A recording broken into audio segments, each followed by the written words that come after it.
Des moments avec Dieu avaient un temps de réflexion pour chaque jour. 2 août. L'heure de la décision. Mais Élisée lui dit, « Mon esprit n'était pas absent, lorsque cet homme a quitté son char pour venir à ta rencontre.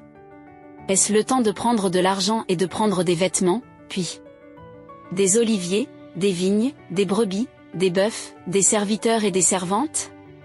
La lèpre de Naaman s'attachera à toi et à ta postérité pour toujours. » Et Géasi sortit de la présence d'Élisée avec une lèpre comme la neige. 2 Rois 5, 26 et 27.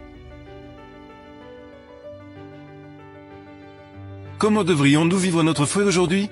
Les décisions que vous prenez vous, rapprochent-elles de Dieu ou vous en éloignent-elles?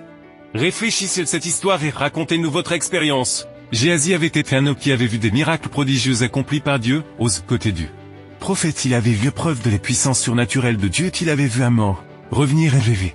Il avait compris qu'il n'y avait rien de plus précieux que d'être serviteur du Seigneur, mais dans son cœur qu'il y avait lutte pour les choses de ce monde était maintes reprises. Ses ambitions semblaient avoir été vaincues.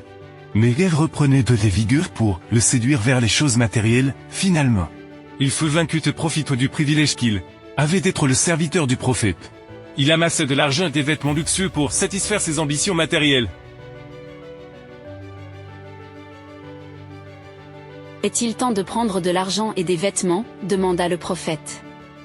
Après le départ d'Élisée, Géasi aurait dû être le prochain prophète avec lequel Dieu bénirait son peuple, mais le choix des biens matériels le rendit indigne de cette fonction, et, ne se repentant pas de son péché, il dut payer la peine imposée.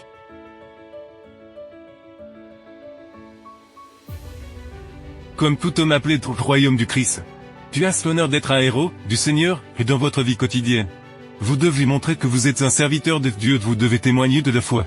Lors de la venue du Seigneur, tout ce qui est matériel sera consumé par le feu, et tout trésor qui serait détruit, mais ce qui ne périra pas, c'est le caractère que chaque homme et chaque femme est développé à la ressemblance de Jésus. 7.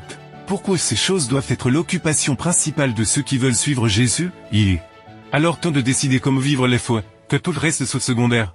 Sinon la perte du paradis est très certaine. Alors qu'avez-vous décidé de faire au sujet de votre salut?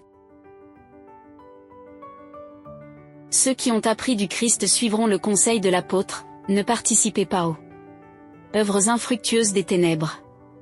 Dans leurs paroles comme dans leur vie, ils seront simples, sincères et véridiques, car ils se préparent à alterner avec les saints dans la bouche desquels il n'y a pas eu de mensonge. Sais-tu ce que dans ton cœur fait obstacle à l'action de l'Esprit Saint? As-tu découvert ce qui t'empêche de vivre pleinement aux côtés de Jésus? Il est temps de te décider, même si le chemin de l'obéissance n'est pas facile. Il finit par être le meilleur. Il est temps de se décider pour Jésus. Car le ciel attend des personnes courageuses comme toi. Que Dieu vous bénisse. Merci pour écouter cet audio. Nous vous invitons à partager avec votre. Contactez et visitez le site web. biblewell.com